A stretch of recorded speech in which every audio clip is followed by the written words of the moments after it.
सावधान।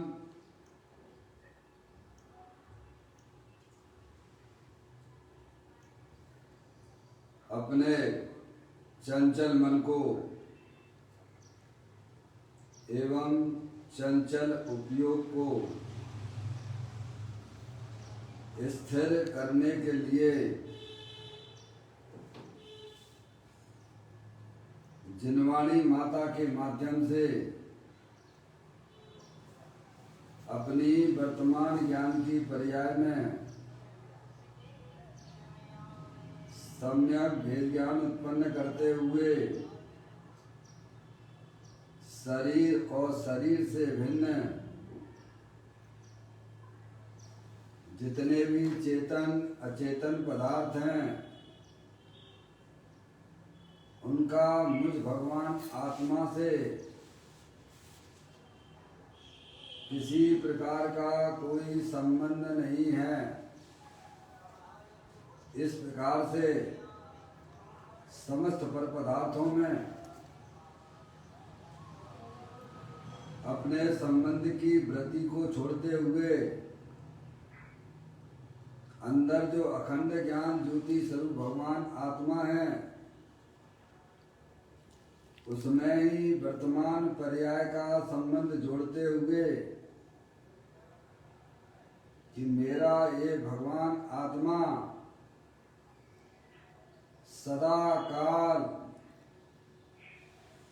शरीर आदि पर पदार्थों से भिन्न प्रकट अखंड ज्ञान ज्योति स्वरूप है। ऐसा अपने आप को जानो और ऐसा ही अनुभव करो कि मैं तो तीनों काल शरीर आदि पर पदार्थों से भिन्न प्रकट अखंड ज्ञान ज्योति स्वरूप ही हूँ।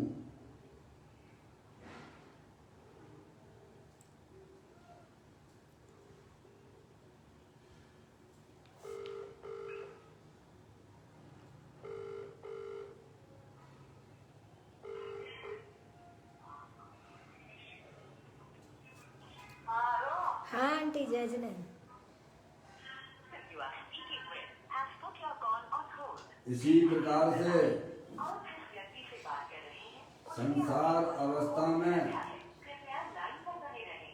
आत्मा की पर्याय में जो विविध प्रकार के पुण्य पाप के परिणाम होते हैं वे समस्त भाव पर के लक्ष्य से होने वाले भाव हैं। वे हमारे आत्मा का स्वभाव नहीं है। ऐसे समस्त रागादिक परिणामों में एकत्व बुद्धि, ममत्व बुद्धि, कर्तृत्व बुद्धि, भोक्तृत्व बुद्धि तथा उन रागादिक परिणामों की ज्ञाता बुद्धि को भी छोड़ते हुए अंतरोन्मुखी उपयोग के द्वारा अपने ज्ञायक प्रभु परमात्मा में वर्तमान पर्याय का स्थापित करते हुए कि मेरा ये भगवान आत्मा सदा काल शरीर रागादिक से भिन्न प्रकट अखंड ज्योति स्वरूप है, पूर्ण वीतराग स्वरूप है, सुख शांति का भंडार है। इस प्रकार से अपने आप को जानो और ऐसा ही अनुभव करो कि मैं तो वर्तमान में ही परम पूर्ण निराकुलता स्वरूप भगवान आत्मा हूँ। मेरे आत्म स्वरूप में किसी प्रकार का कोई दुख नहीं है। मैं तो अतिन्य महापदार्थ हूँ। ऐसा अपने आप को जानो और ऐसा ही अनुभव करो।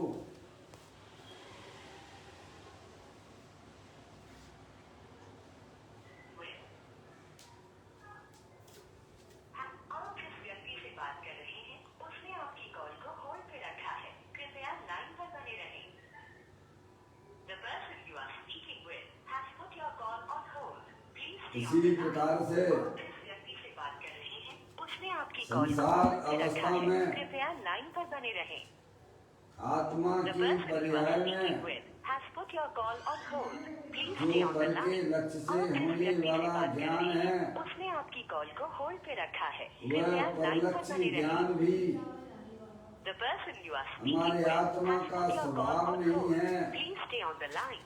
आप जिस व्यक्ति से ऐसे बात कर रहे हैं, समस्त उसने आपकी कॉल इंद्रिय को होल्ड पे ज्ञान रखा है। में भी एकत्व बुद्धि, ममत्व बुद्धि, कर्तत्व बुद्धि, भोक्तत्व बुद्धि तथा इंद्रिय जनित ज्ञान की ज्ञाता बुद्धि को भी छोड़ते हुए मैं तो तीनों काल अखंड ज्ञान ज्योति स्वरूप हूँ। ऐसा अपने आप को जानो और ऐसा ही अनुभव करो कि मैं वर्तमान में ही शरीर रागादेश तथा परलक्षी ज्ञान की पर्याय से विभिन्न अखंड ज्ञान ज्योति स्वरूप भगवान आत्मा हूँ।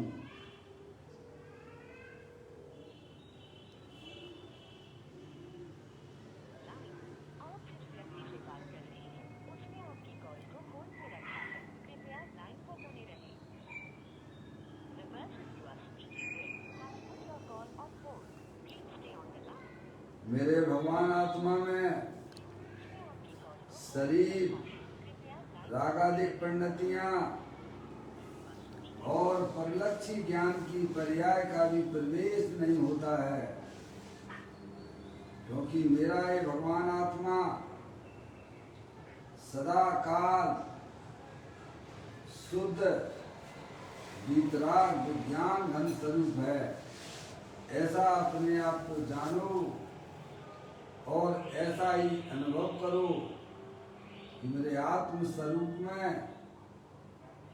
विश्व का कोई भी पदार्थ प्रवेश नहीं करता है। मेरे आत्म स्वरूप में इन रागादिक परिणतियों का भी प्रवेश नहीं है। मेरे आत्म स्वरूप के अंदर परलक्षी ज्ञान की पर्याय का भी प्रवेश नहीं है, क्योंकि मैं तो तीनों काल शुद्ध वीतराग विज्ञान घन स्वरूप भगवान आत्मा हूँ। ऐसा ही अपने आप को जानो और ऐसा ही अनुभव करो कि मैं तो तीनों काल शुद्ध वीतराग विज्ञान घन स्वरूप भगवान आत्मा हूँ।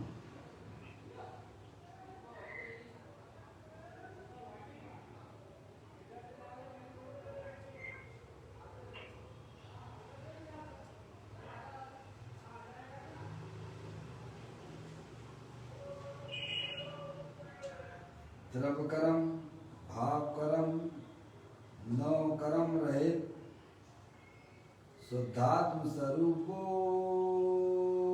हम। मेरा ये भगवान आत्मा सदा काल ज्ञानावर्णादि द्रव्य कर्म मोह आदेश भाव कर्म शरीर आदि नव कर्म इन तीनों कर्मों से रहे मैं तो परम पवित्र शुद्धात्मा हूँ। ऐसा अपने आप को जानो और ऐसा ही अनुभव करो कि मैं एकमात्र परम पवित्र शुद्धात्मा ही हूँ।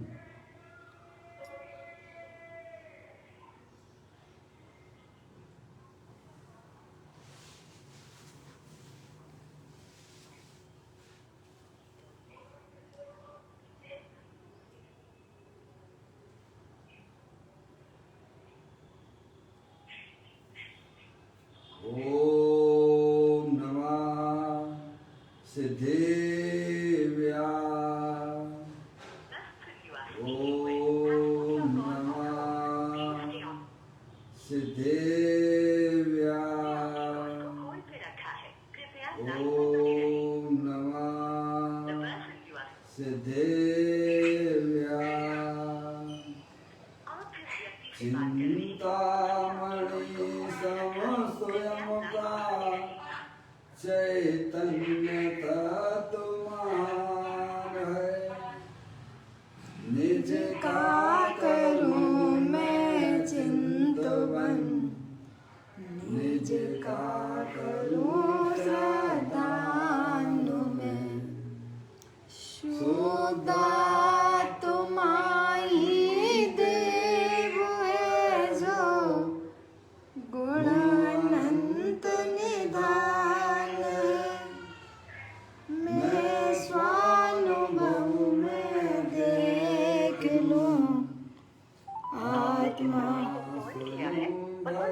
ज्ञान है।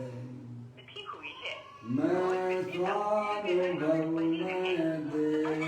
में देखूं, आत्मा स्वयं भगवान है।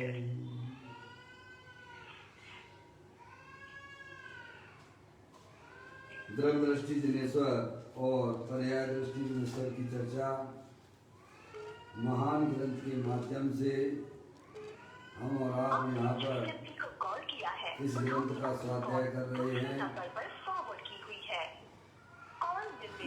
पुस्तक को निकाल लीजिएगा।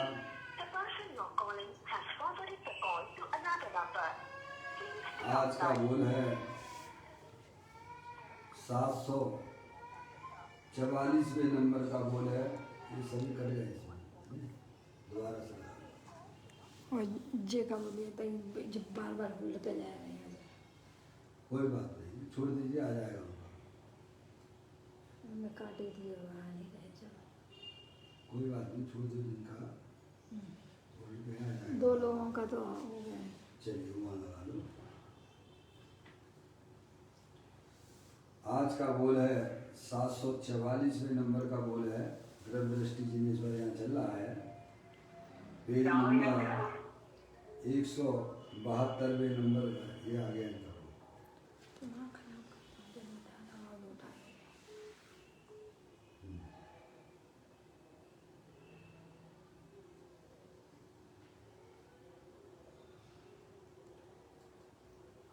हो गया हम लोग का। हाँ ले।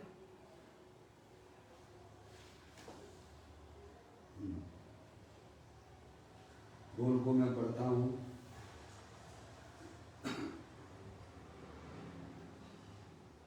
शुभ राग के परिणामों से किंचित लाभ तो होता होगा, ऐसा एक मुमुक्षु भाई का प्रश्न है। समझ लिया? एक श्रोता का प्रश्न है। प्रश्न क्या है? शुभ राग के परिणामों से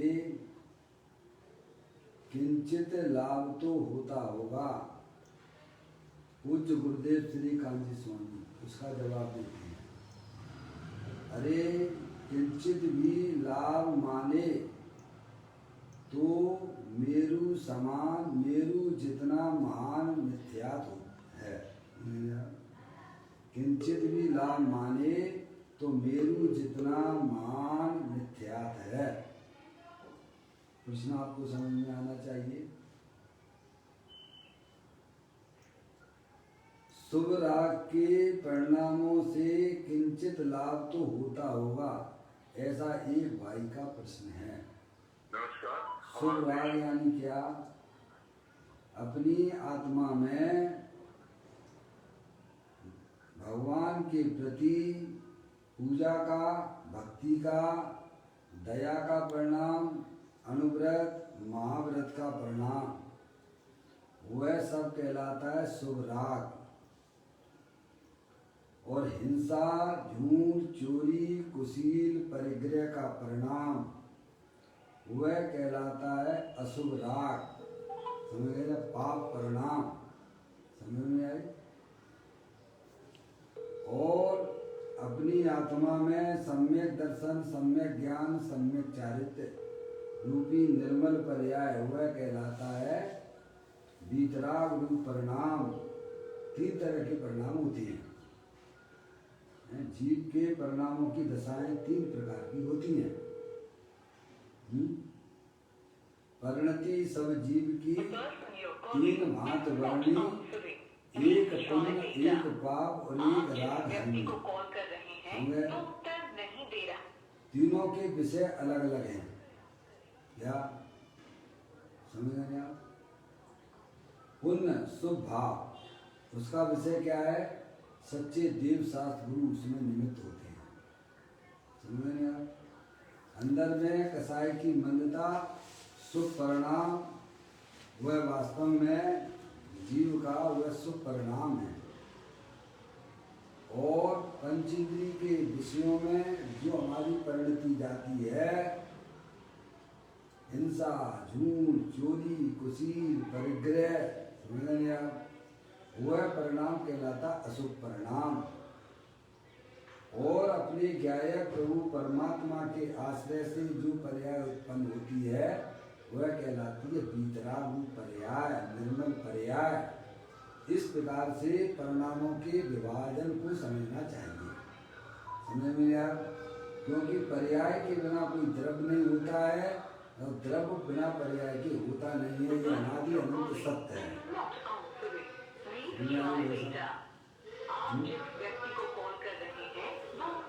तो यहाँ जो प्रश्न किया जा रहा है वह इस प्रकार से है कि शुभ राग के परिणामों से किंचित लाभ तो होता होगा। क्या वैसा शुभ राग यानी दया, दान, पूजा, भक्ति का परिणाम, अनुव्रत, महाव्रत आदि का वह परिणाम कहलाता है शुभ राग है। और आत्मा जो वस्तु है तो कहते हैं कि ऐसे शुभ राग के परिणामों से आत्मा को कुछ लाभ तो होता ही होगा ना। ये प्रश्न है। पाप के परिणाम, हिंसा का परिणाम, झूठ का परिणाम, चोरी का परिणाम, कुशील का परिणाम, परिग्रह रूपी परिणाम, पाप रूप परिणाम। समझ लिया? भगवान की पूजा, भक्ति, स्वाध्याय आदि को है शुभ परिणाम। तो उस परिणाम से आत्मा को कोई लाभ होता है कि नहीं होता है, इसकी बात यहाँ चल रही है। निकाल लीजिए 744वें नंबर का है वो। कुछ कह रहे हैं क्या आप?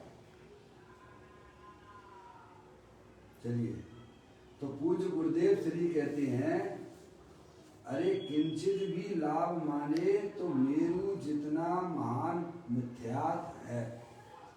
जैन दर्शन में है भाई साहब, मिथ्यात वो सबसे बड़ा पाप कहा गया है। और मिथ्यात उसे कहते हैं दे जीव को एक गिने में वैरातम तत्व मुदा है। पर से लाभ मानना यही वास्तव में मिथ्यात है। क्या? पर पदार्थों को अपना जानना, पर पदार्थ से अब लाभ मानना, ये सब मिथ्यात है। ये सप्त विषण से भी बड़ा पाप है ये। क्योंकि इस मिथ्यात रूपी परिणाम में वस्तु स्वरूप का ज्ञान नहीं है, वस्तु स्वरूप की प्रतीति नहीं है। समझ में आप? इसीलिए यहाँ पर यह बताया जा रहा है कि मेरु जितना महान मिथ्यात का पाप लगता है। अगर आप जो है शुभ राग से अपना कल्याण होना मानते हो तो आप बहुत बड़ी भूल में हो। देखो, ज्ञानियों की पर्याय में अशुभ से बचने के लिए शुभ भाव आता जरूर है। समझ में आ गई भाई साहब? अपने आत्म कल्याण की दृष्टि रखकर ज्ञानियों की पर्याय में भी शुभ भाव तो आता है पाप से बचने के लिए, लेकिन उस पुण्य के परिणाम से किंचित भी लाभ नहीं मानता। ये बात यहाँ चल रही है। अगर शुभ भाव से अगर लाभ मान लिया तो मिथ्यात की कोटि में चले जाओगे, जो अनादिकाल से जहाँ पड़े हो वहीं पर रहोगे। जैसे परद्रव्य से हमारे आत्मा का कल्याण नहीं होता है, ऐसे ही शुभ राग के परिणाम भी आत्मा के लिए परद्रव्य हैं, प्रभाव हैं। क्या है? आगे बात समझ में। जैसे कोई अज्ञानी जी भगवान के भरोसे ही पड़ा रहे तो उसका कल्याण होगा ही नहीं। जैसे लोग हैं जो है उपवास वगैरह कर लेते हैं और भाई साहब क्या कर रहे हैं, कुछ नहीं, मंदिर में लेटे हुए हैं, मंदिर में ही सो रहे हैं, सब मंदिर में ही गप्पे मार रहे हैं, तो समझता है कि बहुत बड़ा धर्म का काम कर रहे हैं। समझे? क्योंकि सारा खेल चलता है परिणामों से। आगे बात समझ में। तो वह भी भगवान के भरोसे में समझता है कि मैं तो भैया बढ़िया काम कर रहा हूँ, मैं तो मंदिर में ही रहता हूँ, खूब कसाई करते रहते हो। तो मंदिर में रहने से क्या तुम्हारे परिणामों में पुण्य के परिणाम हो सकते हैं क्या? नहीं। और उसने मान लिया है, समझे नहीं? वो पाप रूप परिणाम है। जैसे बहुत से त्रियंच गति के जीव संगी पंचेंद्रिय रहते हैं, ये तो हमेशा मंदिर में ही बने रहते हैं, हमें तो बहुत पुण्य मानते हैं। समझ में आया? और ऐसे ही हमने भगवान के भरोसे भाई साहब 24 घंटे बस अपने जो भी कुछ है भाई साहब बैठे हुए समझ रहे हमें तो पुण्य हो रहा, नहीं, बिल्कुल भी नहीं है। पुण्य पाप और धर्म का संबंध तो परिणामों से है। कहाँ से है? परिणामों से। समझ लिया? अगर आपके परिणामों में पाप रूप परिणाम चल रहा है, स्थान चाहे भले ही वह मंदिर का भी क्यों ना हो, उस समय भी वह जीव पाप का बंद करता है। है ना? के कितने पक्षी तो रहते हैं, समझ गए आप? काम भोग में भी मई मस्त रहती है भाई साहब, समझ गए? पाप का बंद कर दो। जैसे ही आप भगवान की पूजा करते हो, भक्ति करते हो, और परिणामों में आपकी क्या चल रहा है? क्या भाई साहब? मैंने आपको बताया था नहीं, ऐसी घटनाएं भी होती हैं चोरों की भी, कि भाई साहब कैसे यहाँ से प्रतिमा जी को उठाया जावे, तो बेरुपिया बन के कैसा में सब काम करते हैं। पाप का परिणाम है वो। भले भगवान की पूजा कर रहा है, भक्ति कर रहा है, लेकिन इंटेंशन क्या है उसका वहां पर? पाप का परिणाम है। समझ लिया? ऐसे ही हमारी आत्मा में जो शुभ परिणाम होते हैं, वास्तविक जो अपने आत्म कल्याण की दृष्टि से, मैंने बिल्कुल प्रमाद नहीं, बिल्कुल भगवान की खूब भक्ति पूजा अपन कर रहे हैं भैया, आत्म कल्याण की दृष्टि, उस समय आपके परिणामों में शुभ परिणाम होते हैं। समझे आप? कोई परिणाम, कोई मायाचारी नहीं है, कोई किसी को ठगने का परिणाम नहीं है, बस अपने भगवान के पास जाना भैया, विनय पूर्वक उनको नमस्कार करना, उनकी भक्ति करना, उनकी पूजा करना, किसी से हमें कोई लेना देना नहीं, बस मुझे तो इस पर्याय में अपने आत्म कल्याण की भावना से जो जा रहा है भाई साहब, उसके परिणामों में शुभ भाव आता है। पाप से बचने के लिए शुभ भाव आता है, पर उस शुभ भाव को ज्ञानी जीव उससे लाभ नहीं मानता है। तो लाभ किससे होगा? जो अंदर अपना त्रिकालिक ध्रुव भगवान आत्मा है, जो कि अनंत शक्तियों के भंडार वाला है। समझे आप? जब पर्याय उस द्रव्य का आश्रय लेती है, तब उसकी पर्याय में वीतराग आनंद दशा की प्राप्ति होती है। ये आपको समझना चाहिए। पर्याय का लाभ स्वद्रव्य से होता है, पर्याय का लाभ परद्रव्य के आश्रय से बिल्कुल भी नहीं होता है। जो परद्रव्यों से लाभ मानते हैं वे बहुत बड़ी भूल में हैं। वे मिथ्यात्व रूपी पाप का बंधन करते हुए नरक और निगोद में जाएंगे।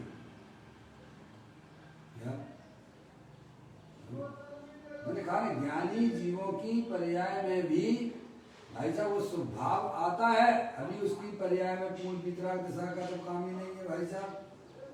सम्य दृष्टि जीव भी है, अभी उसको किंचित अपने स्वभाव का आश्रय हुआ है, उससे अधिक आश्रय देश वृत्ति को होता है, और उससे भी अधिक आश्रय अपने गायक का मुंडाज को होता है, और पूर्ण रूप से आश्रय अनंत परमात्मा का होता है। तो चौथे गुण स्थान वाला व्यक्ति जीव है, सम्य दृष्टि जीव है, अभी उसके पर्याय में पाप का परिणाम भी होगा भाई साहब। उसकी भूमिका के अनुसार पुण्य का परिणाम भी होगा, पर वह कभी भी उस पुण्य के परिणाम से अपने आत्मा का लाभ नहीं मानता है। अज्ञानी जीव पुण्य के परिणाम से किंचित थोड़ा बहुत मुझे लाभ होगा, तो भाई साहब ज्ञानी कहते हैं तुम्हें मिथ्यात्व का पाप का बंध होगा आपको, जो कि अनंत संसार का कारण है। क्या है? अनंत संसार का शरीर जुदा है, पुण्य पाप के परिणाम जुदे हैं, आश्रय तत्व हैं, और तुम चेतनी सर भगवान आत्मा हो भाई साहब। ये तो हमारे ज्ञान में ये बात तो क्लियर है ना। शरीर ये जड़ है, और इस शरीर के अंदर रहने वाला वह चेतनी सर भगवान आत्मा, जो कि सिद्ध की सामर्थ्य वाला है, अनंत शक्तियों के भंडार वाला है। दो गए द्रव, और जो पर्याय में आकुलता रूप परिणाम होते हैं, वे शुभाशुभ रूप परिणाम हैं। और वे शुभाशुभ रूप परिणाम भी हमारे आत्मा से जुड़े हैं। क्या इतनी बात तो हमें क्लियर करके चलना पड़ेगा। जिन्हें अपने आत्मा का कल्याण करना हो तो जिनवर देव द्वारा बताए गए 7 तत्वों का निर्णय हमें अपने ज्ञान की पर्याय में करना ही पड़ेगा। समझ में आया भाई साहब? जरूरी है। ये देखो तो क्या खेल हो रहा है। हमने परिणामों को ऐसे खुले छोड़ दिए भाई साहब, हैं? समझ गए आप? थोड़ी बहुत भगवान की पूजा भक्ति कर ली और समझ रहे कि भाई साहब अपना कल्याण हो जाएगा। ये तो धर्म के लाइन पे चलने वालों की स्थिति है। सही बात। और जो इधर भी नहीं आए हैं तो 24 घंटा भाई साहब हैं क्या है? लोग कहते हैं भाई साहब कौन हमने पाप करे हैं तो भगवान की पूजा करो भक्ति करो, पाप तुमने करे हो जाएगा क्या भाई साहब? ऐसी विपरीत मानता वाला प्योर मिथ्या दृष्टि। समझ में आया भाई साहब? दूर रहता है धर्म के आयतन से भाई साहब, वो तो निबोधगामी है ही। लेकिन जो उन भगवान की पूजा भक्ति अनुव्रत महाव्रत आदि का परिणाम भी उनकी पर्याय में जो हो रहा है होता है मोक्ष मार्गी जीवों की पर्याय में, पर वह नियम से उसे हे रूप से जानता है। क्या देखो आज मैंने आपको सुबह स्वाध्याय के बारे में भी कितनी सुंदर बात है कलश 115 में भी बताई गई है। अति आनंद होता है स्वाध्याय में। क्या होता है उसको? अति आनंद। अति आनंद होता है, पर उस कसाई की बंधुता के आनंद से भी वह लाभ नहीं मानता है। ऐसी बात है। सही बात। होता सब है पर्याय में। समझ गए आप?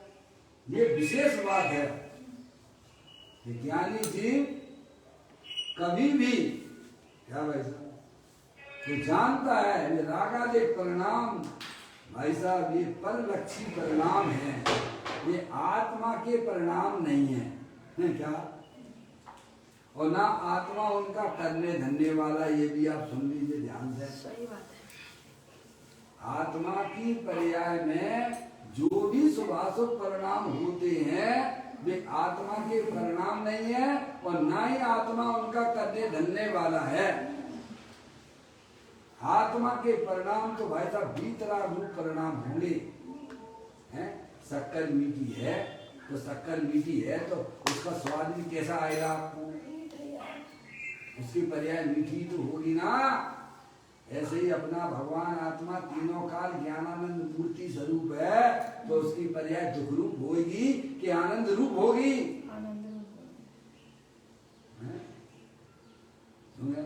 शुभाशुभ परिणाम अपने स्व काल में आते हैं और चले जाते हैं।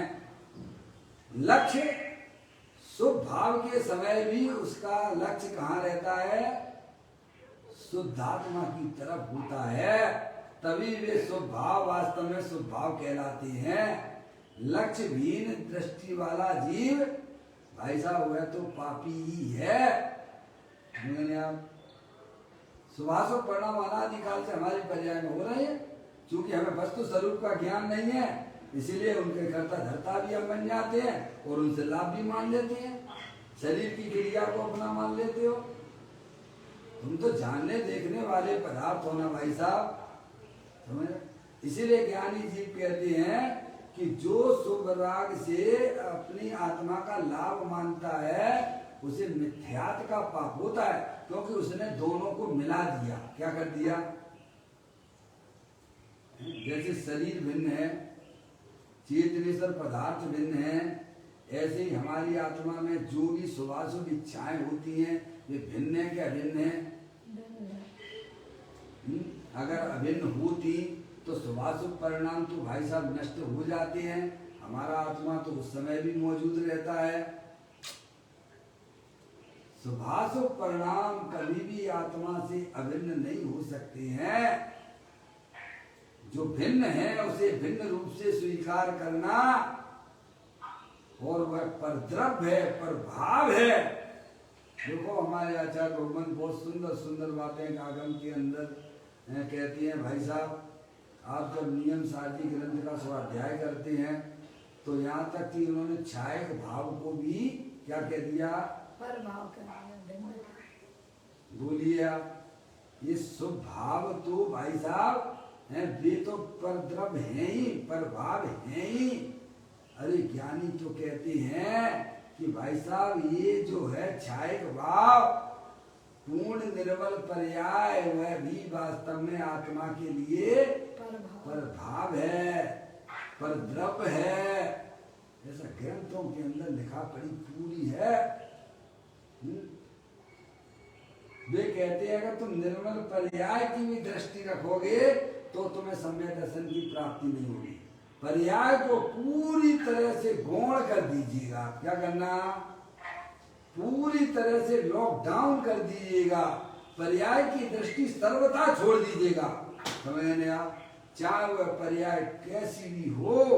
तो यहाँ कहते हैं कि मलिन पर्याय से भी अगर तुमने अगर लाभ मान लिया तो भाई साहब आपने क्या किया, एक द्रव्य को दूसरे द्रव्य में मिलाने की मान्यता अंदर में रखी। क्या रखी, और वहां मिलता नहीं है। क्या वस्तु स्वरूप में कहाँ मिल रहा है बताइए आप। सुबह से शाम तक हमारी पर्याय में निरंतर 24 घंटा कैसे कैसे विचार हमारी पर्याय में आते हैं। कुछ पुण्य रूप से आते हैं, कुछ पाप रूप से आते हैं, पर वे चले जाते हैं कि रहते हैं आपकी आत्मा के साथ में, चले जाते हैं। बस इतना सा ज्ञान कीजिए भाई साहब। चले जाने की दृष्टि छोड़िए। चले जाने वालों से क्या लाभ मानोगे आप बताइए आप, हैं? ज्ञानी उनसे किंचित भी लाभ नहीं मानता है। लाभ तो अपना अंदर जो स्थायी वस्तु है, अमूर्तिक प्रदेशों का पुंज, प्रसिद्ध ज्ञानादि गुणों का धारी, अनादि निधन वस्तु है, बस उससे वो लाभ मानता है। इसीलिए उसकी पर्याय उस ज्ञायक के सन्मुख बरतती रहती है। समझ में आई। जो जिससे लाभ मानेगा भाई साहब उसकी दृष्टि कहाँ होगी, वही जाएगी। कहाँ होगी भाई साहब बताइए आप।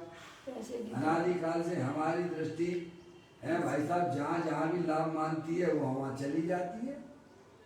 आप भले भगवान की खूब भक्ति करते हो, पूजा करते हो, हैं, स्वाध्याय में भी जुड़े रहते हो, तब भी हमारा उपयोग पता नहीं कहाँ कहाँ घूम के चला आता है। क्यों चला जाता है भाई साहब। कभी अपने परिणामों से अपन ने पूछने की कोशिश की है क्या, ऐसा क्यों हमारे साथ में होता है। क्योंकि मुझे पर द्रव्य से लाभ मानने की जो अंदर में मान्यता चल रही है, उस कारण से वह उपयोग वहां पर भ्रमित होता हुआ निरंतर निरंतर निरंतर उसके वहीं पर लगा रहे, तो वहां हटता ही नहीं है। और एक बार आप वस्तु स्वरूप का ज्ञान कर लो भाई साहब, फिर देखो आपका उपयोग कहाँ रहेगा। मेरा लाभ तो मेरे चेतनेश्वर भगवान आत्मा से होता है। जब पर्याय को इन बातों की खबर हो जाती है, रागादिक परिणाम होते हैं।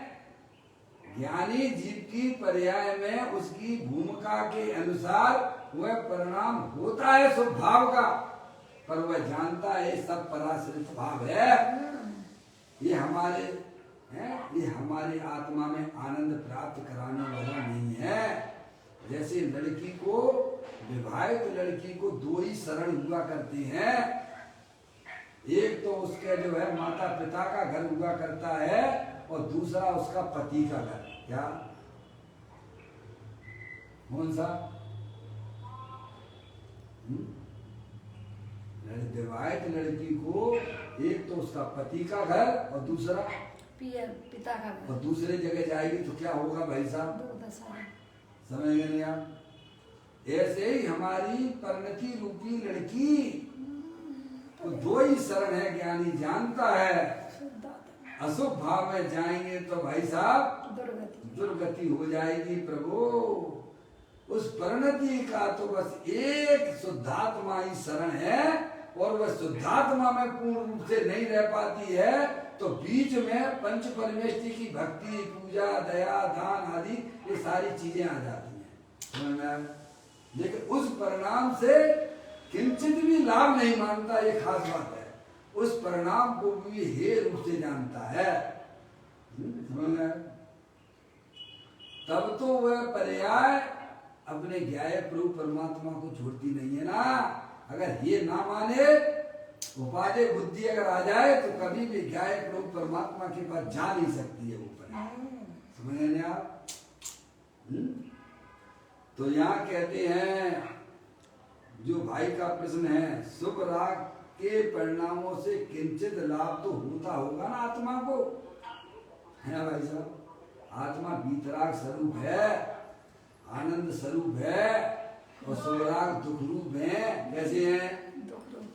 कितनी देर भगवान की भक्ति करोगे भाई साहब आप? कितनी देर स्वाध्याय कर सकते हो आप? थकान आती। अरे बोलो, कितनी देर लोगों को आप समझा सकते हो धर्म की बातें? कितनी देर आप पुस्तक लिख सकते हो आप? उसमें दुख लगता है कि नहीं लगता है? ज्ञानियों को तो लगता है। अन्य पाप के परिणामों की बातें तो छोड़ दीजिए, बात उसकी करना ही नहीं है। समझ में आया? यहाँ तो शुभ राग जो है वह स्वयं पराश्रित भाव होने से दुख रूप है, और उससे जो लाभ मानता है उसको मिथ्यात्व रूपी परिणाम का बंध होता है। क्योंकि राग जो है वह दूसरा पदार्थ है और आत्मा दूसरा पदार्थ है। एक द्रव दूसरे द्रव को कुछ कर नहीं सकता है, और हम उससे लाभ मान रहे हैं, यही तो मिथ्यात्व है ना। क्या कहा? मिथ्यात्व क्यों हो गया?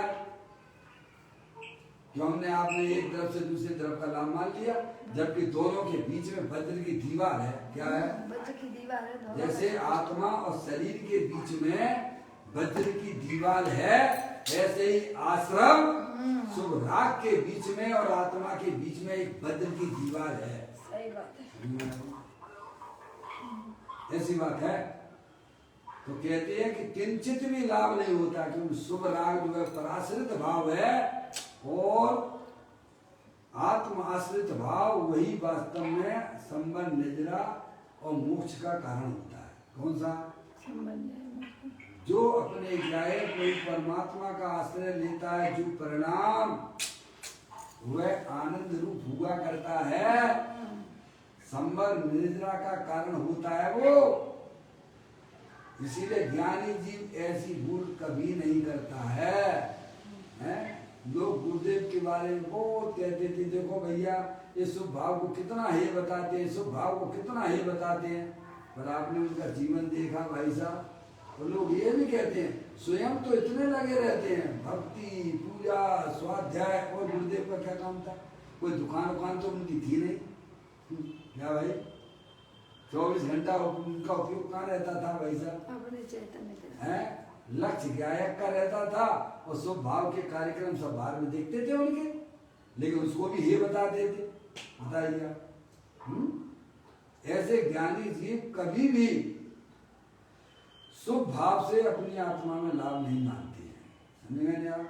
जीवन भले ही उनका उस रूप वहां दिखाई देता है, और कहाँ जाएगा बताओ? कहाँ जाएगा? तो परिणाम कहाँ जाएगा? असम में जाते हैं तो भाई साहब वहाँ तो मटिया मैटी हो जाता है। समझ गए नहीं आप? मुंडराज का असम में जाता ही नहीं है। मुंडराज का जाता नहीं है, और छोटा जो है सम्य दृष्टि जीव है, अवृत्ति है, देश वृत्ति है, तो उसका तो जाता है ना। समझ गए आप? जैसे वो पाप के परिणामों को ही जानता है, ऐसे ही अंदर में जो शुभ परिणाम होते हैं, समझना, उस परिणाम को भी हे दृष्टि से जानता है और मानता है। तो इसीलिए गुरुदेव श्री ने यह उत्तर इस प्रकार का दिया है, अरे किंचित भी लाभ माने तो मेरू जितना महान मिथ्यात है। एक भाई ने प्रश्न किया था गुरुदेव श्री से कि प्रभु आप शुभ भाव का तो निषेध करते हो, हैं, और आत्मा को तो हमें जानता ही नहीं, तो अभी हमें क्या करना? क्या उसे छोड़ देना? क्या नहीं। गुरुदेव श्री ने क्या कहा भाई साहब? शुभ में रहते हुए शुद्ध की भावना वालो, निरंतर शुभ में रहते हुए शुद्ध की भावना, शुद्ध उपयोग की भावना पाना, यही उपाय है। क्या भाई साहब? ये नहीं कहा कि अशुभ में चले जाना है, शुभ में रहते हुए भाई साहब अपने शुद्ध उपयोग का अभ्यास करने की प्रयत्न करना, शुद्ध आत्मा को जानने का प्रयत्न निरंतर जारी रखना। ये उन्होंने जवाब दिया था। ये नहीं कहा कि अशुभ में रह के का शुद्ध उपयोग की करना, वहां से हटिए।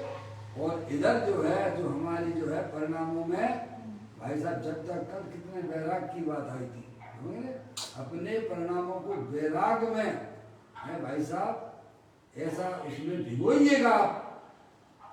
वो शुभ भाव है। वो कौन से है? वो शुभ भाव है।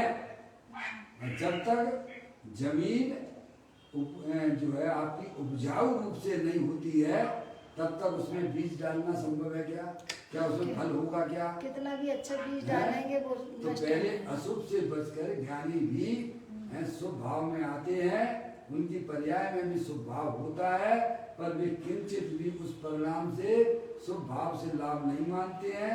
लाभ तो अपने क्या है, कोई परमात्मा के आश्रय से ही होगा, ऐसी उनकी अंदर में मान्यता होती है। जिसको इस प्रकार की वस्तु स्वरूप वैसा ज्ञान नहीं है और पर तरफ से जो लाभ मानता है और पुण्य करते करते हमारी आत्मा का कल्याण हो जाएगा, वह बहुत बड़ी भूल में है। इसीलिए कहा ताते जनवर कथित तत्व अभ्यास कर लीजिए, संशय विभ्रम मोह त्याग आपो लग लीजिए।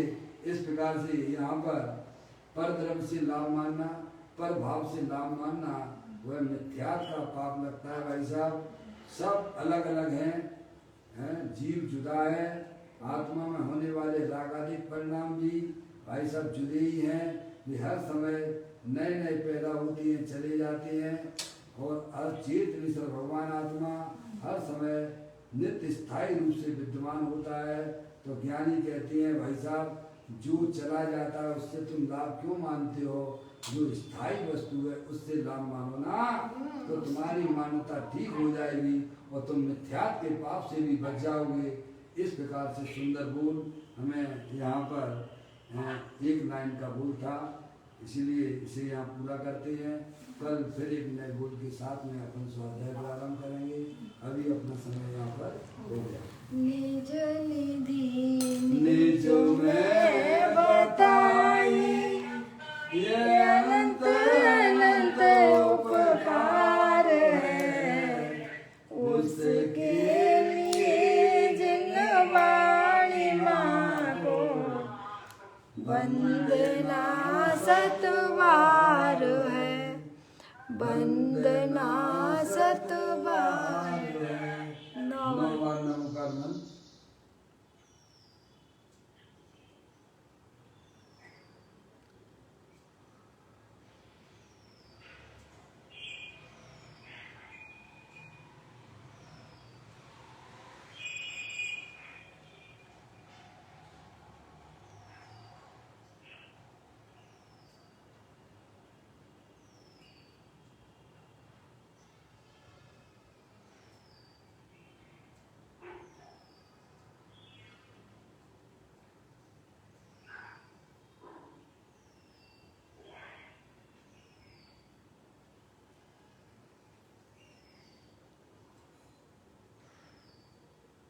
बोलो द्वादशांग जनवाणी माता की जय। महाजन